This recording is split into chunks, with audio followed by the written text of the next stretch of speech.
Hello everyone. हमने अभी part 1 हम कर चुके हैं क्लास 9 ट्राइंगल्स का। उसमें हमने टोटल 4 टॉपिक्स पढ़े थे। Introduction to triangles, classification of triangles, some important terms related to a triangle and concept of congruence. अब हम पार्ट 2 करेंगे, उसके बाद part 3, then part 4।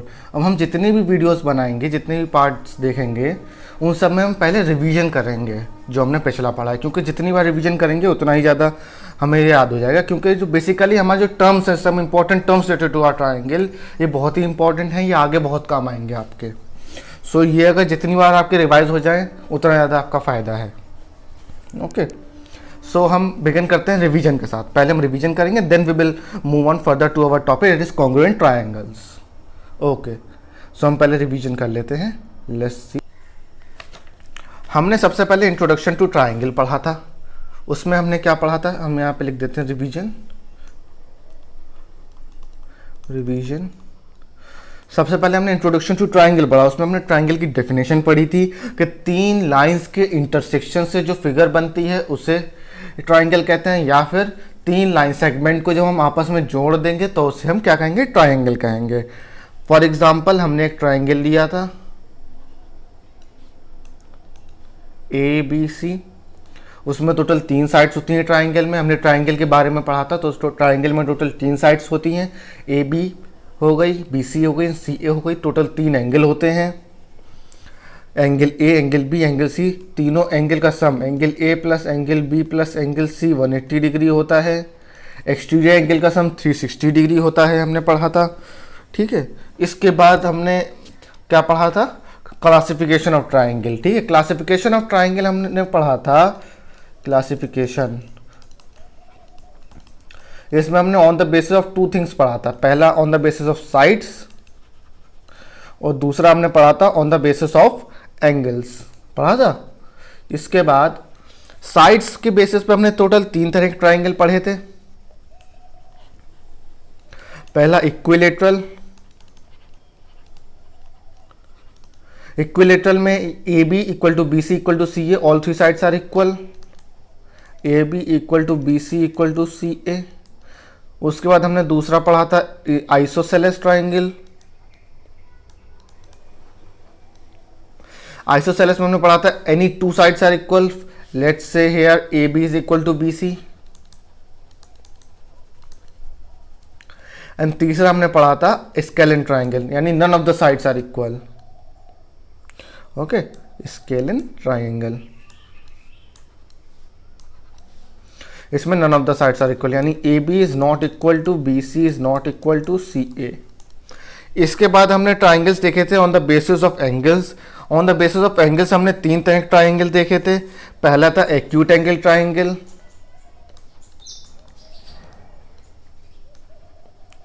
Acute angle triangle, उसमें एंगल्स जो थे वो लेस देन 90 डिग्री थे। उसके बाद हमने देखा था आपका राइट एंगल ट्राइंगल।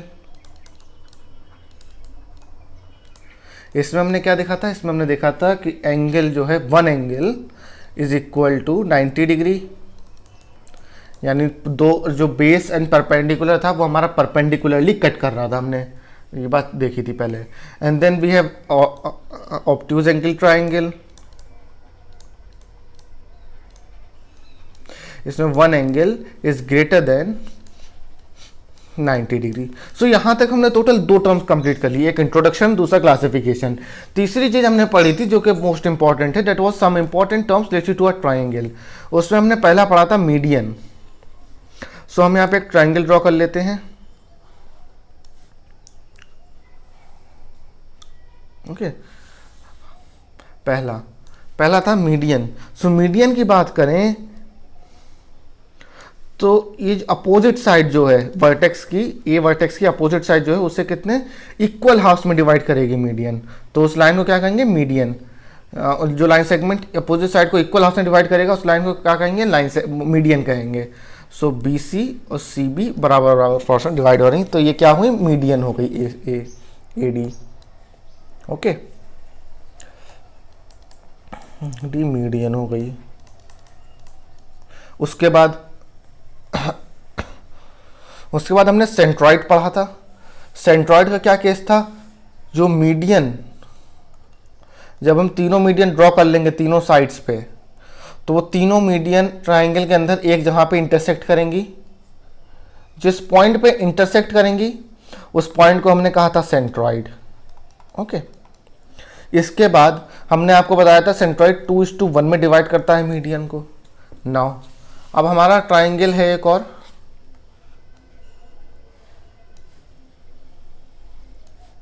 सॉरी,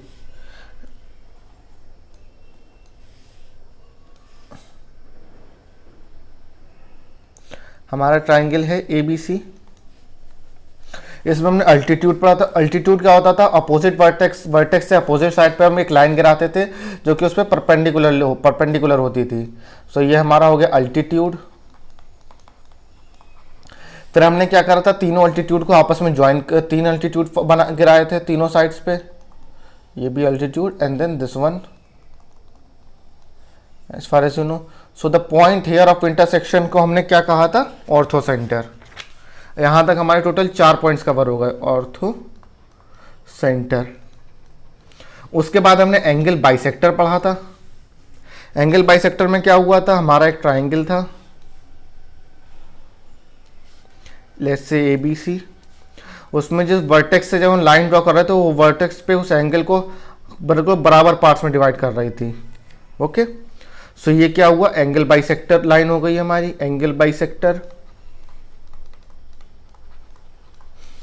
फिर क्या हुआ? हमने तीनों साइड्स पे वर्टेक्स पे एंगल बाइसेक्टर ड्रॉ करे। This equal to this and this one equal to this one. तो जिस पॉइंट पे तीनों आके मिले उसे हमने क्या कहा? इंसेंटर कहा था। ओके, उसके बाद हमने क्या करा? इंसेंटर के अंदर एक सर्कल की फॉर्मेशन करी थी। Let's say this is the circle. तो वो तीनों जो एंगल बाइसेक्टर थे, यहाँ पे और यहाँ पे, तीनों जगह टच कर रहा था, ठीक है। और उसका जो सेंटर था वो इंसेंटर था और रेडियस उसके यहाँ ये थी, जो कि परपेंडिकुलर वाली लाइन जो थी, ठीक है। उसके बाद हमने पढ़ा था परपेंडिकुलर बाइसेक्टर।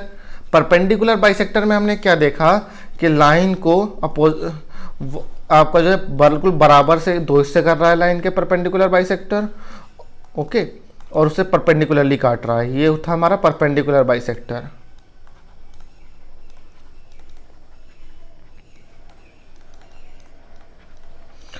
परपेंडिकुलर बाइसेक्टर में हमने क्या करा था कि हमने 2 और परपेंडिकुलर बाइसेक्टर ड्रॉ कर लिए बची हुई दोनों साइड्स के, ओके। सो अब जिसको फॉर्मेशन हुई थी, अब क्या फॉर्मेशन हुई थी? अब सर्कम सेंटर की फॉर्मेशन हुई थी। यहाँ पे जो पॉइंट बना था जहाँ तीनों मिल रहे थे, इसे क्या कहते हैं? Circum centre.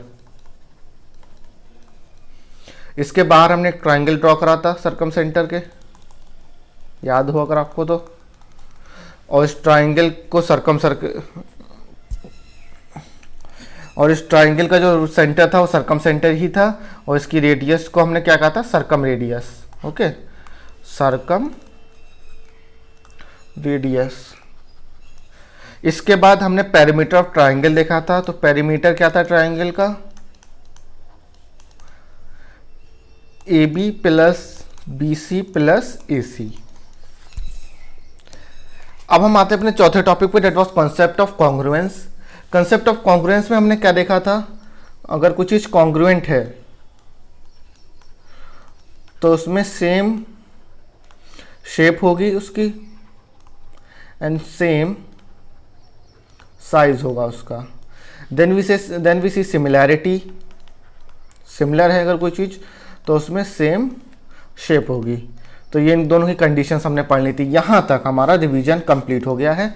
इसके बाद हम अपने नेक्स्ट टॉपिक पे बढ़ेंगे, डेट वाज कॉन्ग्रुएंट ट्राइंगल्स, ठीक है। ये इंपॉर्टेंट ट्राइंगल है, इसे ध्यान से सुनिएगा, okay. So this was congruent triangles. Congruent triangles कहना क्या चाह रहे हैं? हम यहाँ पे ट्राइंगल्स की कॉन्ग्रुएंसी के बारे में डिस्कशन करेंगे, ओके। सो ट्राइंगल्स की कॉन्ग्रुएंसी के बारे में डिस्कशन करेंगे। हमें एटलीस्ट 2 ट्राइंगल्स की जरूरत पड़ेगी, तो पहले हम ट्राइंगल्स बना लेते हैं यहाँ पे 2। So let's say we have 2 triangles.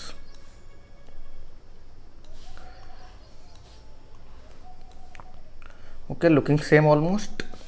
Let's name it as A, B, C, and this one as P, Q and R.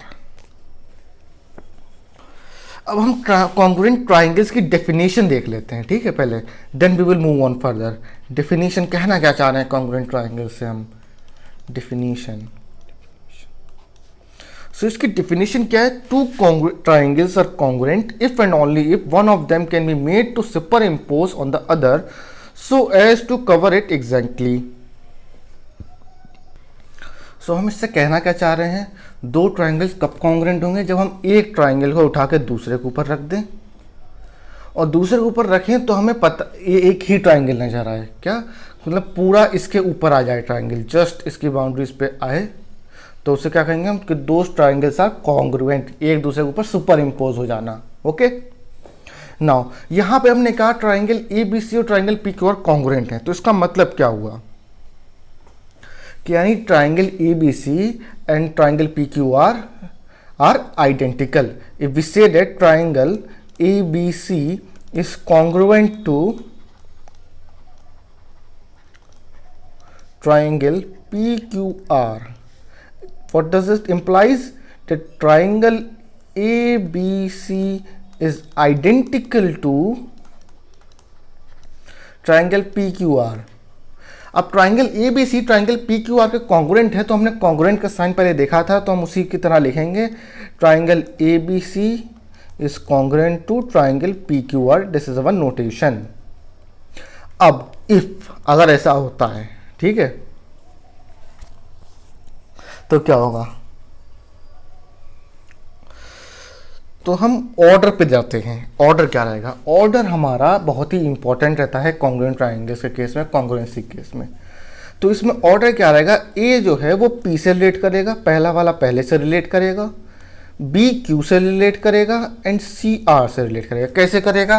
That angle A is equal to angle P, angle B is equal to angle Q and angle C is equal to angle R. Then AB is equal to BC, sorry, AB is equal to PQ, BC is equal to QR and CA is equal to RP. The order should not change at any cost. Okay, order क्या है? Same रहना चाहिए. हम order पे discuss करेंगे. इसमें possibilities क्या होती हैं, हम कितनी इनमें से कितनी पॉसिबल हैं. ओके, तो C equal to R P. So these are the conditions. अगर ट्राइंगल दोनों कॉन्ग्रुएंट है तो ये सब होगा उसके अंदर. मैंने आपको बता दिया. इसके बाद क्या है? हम इसकी क्या लिख सकते हैं? इसके थ्रू हम बताना क्या चाह रहे हैं? इसके थ्रू ये बताना चाह रहे हैं कि करस्पॉन्डिंग साइड्स बराबर होंगी और करस्पॉन्डिंग एंगल्स भी बराबर होंगे. सो हम यहां पे लिख देते हैं, ठीक है, corresponding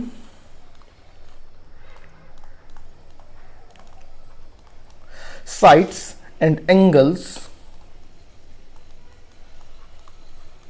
sides and angles are equal. ये बहुत ही इंपॉर्टेंट सेंटेंस है, ये आपको ध्यान रखना है कि अगर दो ट्राइंगल्स कॉन्ग्रुएंट है तो उनकी corresponding sides and corresponding angles दोनों बराबर होंगे. अब हमारा एक कॉन्ग्रुएंस हमने यहाँ पे देख लिया in triangle ABC. If triangle ABC is congruent to triangle PQR. अब इस पर थोड़ा आगे डिस्कशन करते हैं हम. ओके, नाउ हमने कहा कि करस्पॉन्डेंस है हमारा कि ट्राइंगल ABC और ट्राइंगल PQR कॉन्ग्रुएंट हैं, तो इसमें टोटल 6 पॉसिबिलिटीज बनती हैं, पॉसिबिलिटीज फॉर्म होती हैं. देखते हैं क्या क्या होती हैं. Triangle if triangle ABC and triangle PQR are congruent. तो क्या पॉसिबिलिटी देन?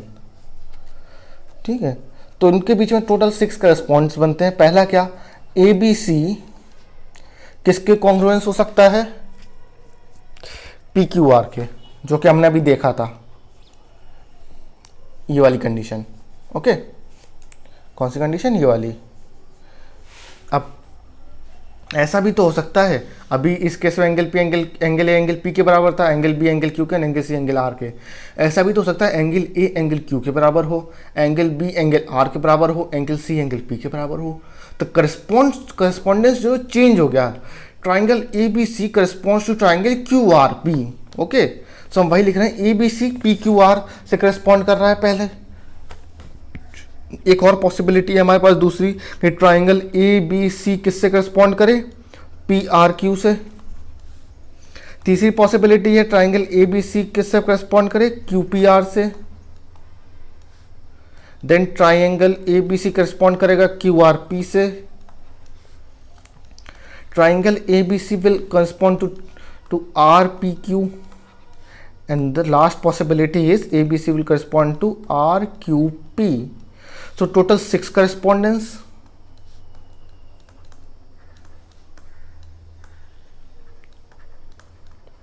अब ये हमने क्यों देखे, हम बताते हैं आपको। हमने कहा if triangle ABC and triangle PQ are congruent, then any one of the above, यानी इन 6 में से कोई एक करस्पॉन्डेंस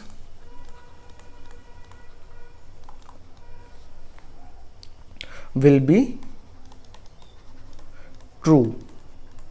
यानी अगर दो ट्राइंगल हैं, दोनों कॉन्ग्रुएंट हैं, एक ट्राइंगल एबीसी और ट्राइंगल पीक्यूआर, तो इन 6 पॉसिबिलिटीज में से कोई एक पॉसिबिलिटी होगी, या तो ट्राइंगल एबीसी ट्राइंगल पीक्यूआर के कॉन्ग्रुएंट होगा, या फिर एबीसी पीआरक्यू के होगा।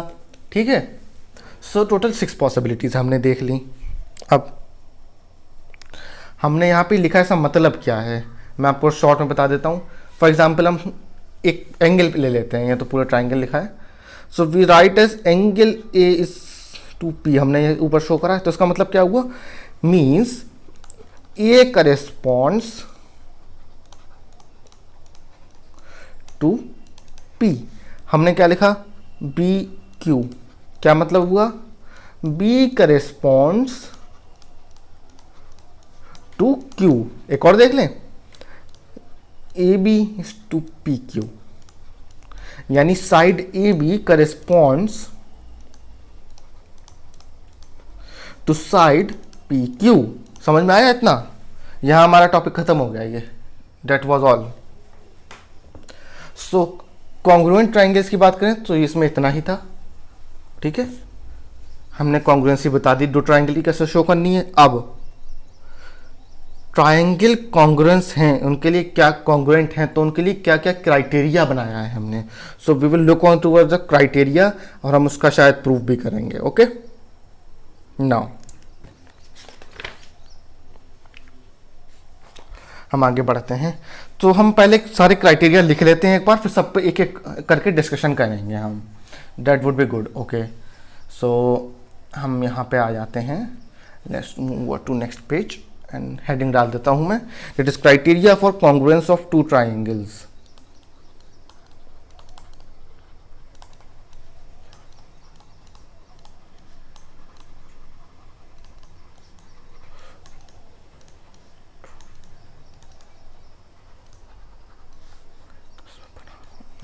बनाऊंगा फिर बनाना तुम। सो पहला क्राइटेरिया हमारा क्या है, SAS कॉन्ग्रुएंस क्राइटेरियन। मैं यहाँ पे सारे क्राइटेरियन लिख देता हूँ, then we will discuss one by one. First criterion is SAS congruence criterion. दूसरा क्राइटेरिया हमारा क्या है, ASA।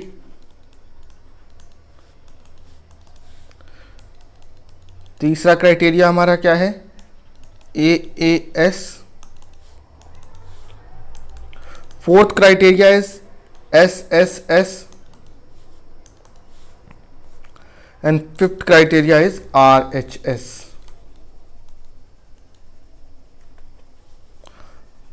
ओके, सो यहां पे एक और चीज है, आप कंफ्यूज हो रहे होंगे, what is S, what is A, what is R, what is H। Okay, so मैं आपको बता देता हूं। S is side, A is angle, हमने शॉर्ट में नोट कर दिया है। Okay, R is right angle and H is hypotenuse। Okay, so हम कहना क्या चाह रहे हैं, S S, A S, A S, S S S, R H S, हमारा कोई भी ट्राइंगल है, ठीक है, कोई भी ट्राइंगल है हमारे पास, for example let's say we have triangle A B C, we have triangle A B C, तो हमने कहा एस ए एस, तो साइड देखेंगे देन एंगल देखेंगे। मैं आपको बता देता हूँ, हम ये जितने भी क्राइटेरियन पढ़ रहे हैं, ओके, इन सब में हमें एक चीज़ पे ध्यान देना, हम एक साथ बात करेंगे, मतलब एक के बाद एक, हम अल्टरनेटिवली नहीं देखेंगे, हम नेक्स्ट टू, हम जो है एक के बाद एक देखेंगे, यानी पहली साइड हम ए बी देख रहे हैं, then we will look on toward next angle, उसके फौरन बाद then we will look on toward next side, okay, that is S A S. ऐसे ए एस ए है अगर हमारा, तो हम पहले एंगल देखेंगे देन साइड देन एंगल, ऐसा नहीं कि वाला angle then side then this one, no, एक लाइन से चलेंगे हम, या तो क्लॉकवाइज या फिर एंटी क्लॉकवाइज। ए एस है एंगल एंगल साइड, हमारे पास ट्रिपल एस है side side side. R H S है अगर हमारे पास, तो right angle, hypotenuse and any one side, okay, क्योंकि उससे फर्क नहीं पड़ता, कोई सी भी साइड ले लें हम। So this is the introduction, आप इसे इंट्रोडक्शन मान सकते हैं किसका, criteria for congruence of two triangles. So इसमें अभी हम इस लेक्चर में टोटल 3 क्राइटेरियन पढ़ेंगे, एस ए एस पहला वाला, देन ए एस ए पढ़ेंगे हम, and then we will study our third criterion A A S. उसके बाद के 2 criterion S S S and R H S, इसे हम पहले, इससे पहले हम एक टॉपिक पढ़ेंगे, then we will study them, okay. So हम अपने पहले क्राइटेरियन को पढ़ते हैं, that is S A S criterion, okay, S A S congruence criterion. So moving on to our next page and write here the heading, side angle side congruence criterion. इसे क्या कहते हैं हम, एस ए एस, ये चीज़ ध्यान रखनी है, S A S, ये शॉर्ट फॉर्म ही आती है पेपर में भी, ठीक है, आपको वहाँ भी पूरा नहीं लिखना है, आपको शॉर्ट में लिखना है, ओके। एस ए एस क्या कहता है, 2 ट्राइंगल कॉन्ग्रुएंट हैं, कब होंगे, जब 2 साइड्स और उनके बीच में जो एंगल है वो सेम हो, ओके। सो हम यहाँ पे लिख देते हैं 2 sides and the angle between them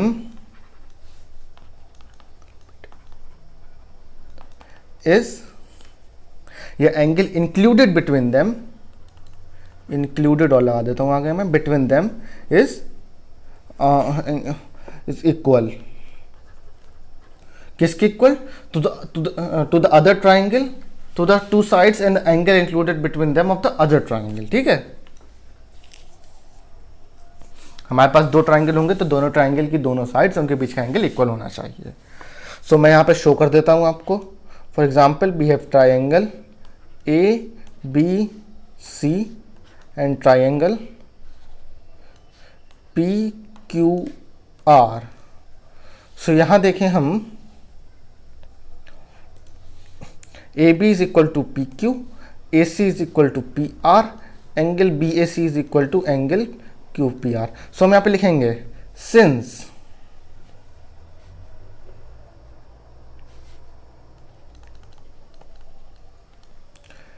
A B equal to P Q, A C equal to P R and angle A equal to angle P, therefore triangle ABC is congruent to triangle PQR। ये change नहीं होना चाहिए, ABC है तो ये भी PQR, anti clockwise move करे, anti clockwise move करेंगे, क्लॉकवाइज मूव करते हैं तो हम इधर भी क्लॉकवाइज मूव करते हैं, यानी triangle ACB equal congruent to triangle PRQ, okay. Therefore triangle ABC is congruent to triangle PQR using, या बाय लिखते हैं हम, सॉरी बाय SAS। सो ये आपका पहला हो गया, side angle side congruence criterion हो गया आपका। ओके, नाउ अब हम अपने दूसरे क्राइटेरियन की तरफ बढ़ते हैं, that is ASA congruence criterion. हम पहले तीनों क्राइटेरियन कर लेते हैं, SAS, ASA and AS, then we will do some questions on them also. Okay, तो पहले हम थोड़े पढ़ लेते हैं क्राइटेरियन, ताकि हमारे पास ग्रुप ऑफ क्वेश्चंस हो जाएं, ठीक है, हमारे पास क्वेश्चन बढ़ जाएं थोड़े। तो दूसरा क्राइटेरियन है हमारा angle side angle congruence criterion, that is ASA। इसमें ये कब कॉन्ग्रुएंट होगा? Two triangles are congruent if two angles and the side included between them is congruent is equal to two angles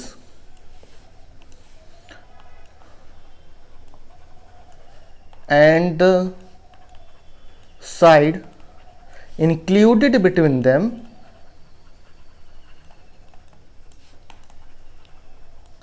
is equal। Okay, दो triangle कब congruent होंगे? जब उन दो साइड्स, दो एंगल्स और उनके बीच वाली साइड दोनों इक्वल हों, ठीक है। So we have two triangles, let's say AB and C,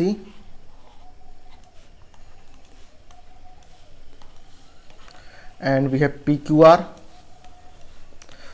सो इन पे बेसिकली प्रूफ के क्वेश्चन होते हैं आपके। सो इन पे आपको डरना नहीं है, आपको क्राइटेरियन पता है, आपको क्वेश्चन दिया जाएगा, उसमें आपको करना ही इतना, बस आपको इतना ढूंढना है कौन सी साइड बराबर है, कौन सा एंगल बराबर है, ठीक है। मान लीजिए दो एंगल बराबर आ जाते हैं और एक साइड बराबर आ जाती है इस वाले केस की तरह, तो आप बता दीजिएगा कि ये दोनों कॉन्ग्रुएंट हैं ASA क्राइटेरियन से। बस इतना ही करना है आपको, बस ढूंढना है उसमें कि आपके कौन सी साइड बराबर है, कौन सा एंगल बराबर है, बस। This is what all you have to do, ठीक है। So we have two triangles, angle side angle, यानी एंगल B लेट्स से बराबर है एंगल Q के, एंगल C बराबर है एंगल R के, BC is equal to QR। So we say in triangle ABC and triangle PQR, angle B is equal to angle Q, angle C is equal to angle R, BC is equal to QR। Therefore by ASA congruence criterion, triangle ABC is congruent to triangle PQR। खत्म हमारा ASA congruency rule. Okay, now अब हमारे पास एक और congruency criterion बचता है जो कि हम इस लेक्चर में पढ़ेंगे, that is AAS congruency criterion। Okay, so हम आगे बढ़ते हैं अपने थर्ड congruency criterion की तरफ, that is angle side congruency criterion, angle side congruency criterion. Okay, so ये क्या हुआ? AAS। अब ये क्या कहता है? Two triangles are congruent if two angles and any side of triangle are equal. Okay, अब यहां हमने ये नहीं कहा है एनी इंक्लूडेड साइड, पिछले पार्ट में क्या था? इंक्लूडेड साइड होनी चाहिए। अब हमने क्या कहा? दो angles, for example here angle B and angle C and one side. वो वन साइड कौन सी होगी? या तो AC होगी या AB होगी। BC अगर होती है तो हमारा ASA क्राइटेरियन लग जाएगा, तो हम BC नहीं इंक्लूड करेंगे, हम या तो AC होगी या AB होगी। तो कौन सा क्राइटेरियन लगेगा हमारा? AAS, to angles and any one side is equal. Okay, so we have two triangles again, let's say A, B and C, and we have P, Q and R. Let's say angle B is equal to angle Q, angle C is equal to angle R and AC is equal to PR. So अब हम क्या लिखेंगे proof में? इन triangle ABC and triangle PQR। आप एक चीज़ पे ध्यान रखिएगा, मैं हमेशा जो इनका ऑर्डर है वो बड़ा ध्यान से ले रहा हूँ, सेम ले रहा हूँ, मैं आगे पीछे नहीं कर रहा हूँ कुछ भी। Angle B is equal to angle Q, angle C is equal to angle R, AC is equal to PR। Therefore by AAS congruency criterion, triangle ABC is congruent to triangle PQR. सो यहाँ पे हमारे total 3 congruency criterion खत्म हो गए। इसके बाद आते हैं क्वेश्चंस। अब क्वेश्चंस किस तरह होंगे? क्वेश्चंस में ये तो नहीं पूछेगा आपसे वो कि 2 ट्राइंगल दे देगा, उसमें आपको साइड की लेंथ दे देगा कि आप बताओ ये कॉन्ग्रुएंट है या नहीं, तो वो तो कोई कर लेगा वो, ठीक है। वो हो सकता है आपसे 1 नंबर में पूछ ले या 2 नंबर में पूछ ले, इससे ज़्यादा में नहीं पूछेगा। जो असली प्रूफ्स आपसे आपके क्वेश्चन में आएंगे पेपर में, वो आएंगे 4 से 5 नंबर में, इसी से आएंगे, बट वो डिफरेंट होंगे प्रूफ्स। वो कैसे होंगे वो हम नेक्स्ट लेक्चर में देखेंगे कैसे होंगे वो प्रूफ्स, ओके। क्योंकि इतना ये आप जो मैंने बता दिया है इतना पहले हजम करना ज़रूरी है। जब ये आपके समझ में आ जाएगा आप रिवाइज करिएगा, then we will move on to questions and we will look towards it. Questions आसान नहीं है, क्वेश्चंस हार्ड नहीं है, क्वेश्चंस बहुत आसान है। So don't worry about that, okay. So अभी के लिए हम यहीं पे अपना चैप्टर रैप अप कर रहे हैं, टॉपिक रैप अप कर रहे हैं। इसके बाद हम नेक्स्ट लेक्चर में क्वेश्चंस करेंगे, उसके बाद हम थोड़ा और आगे भी पढ़ेंगे। दैट इज मैं आपको बता देता हूं क्या पढ़ेंगे हम, 1 सेकेंड। हम आइसोसेलेस ट्राइंगल की प्रॉपर्टीज पढ़ेंगे उसके बाद। Then we will move on to rest of the 2 criterions RHS and SSS, फिर हम उसके बाद पढ़ेंगे। तो हमने नेक्स्ट लेक्चर में सिर्फ 3 काम करने हैं। पहला क्वेश्चंस लगाने हैं, दूसरा हमें प्रॉपर्टीज ऑफ आइसोसेलेस ट्राइंगल पढ़नी है, और तीसरा हमें RHS और SSS क्राइटेरियन सॉल्व करना है, बताना है आपको, ठीक है। और अगर कुछ पे ज़्यादा बड़ा नहीं हुआ लेक्चर तो हम उसमें क्वेश्चंस भी अटेम्प्ट कर लेंगे उसी में, okay. And then we will left up with our last topic. उसके बाद फिर हमसे हमारा सिर्फ एक टॉपिक बचेगा जो कि हम लास्ट लेक्चर में कवर करेंगे, that would be the inequalities in triangles, okay. So for now thank you, bye.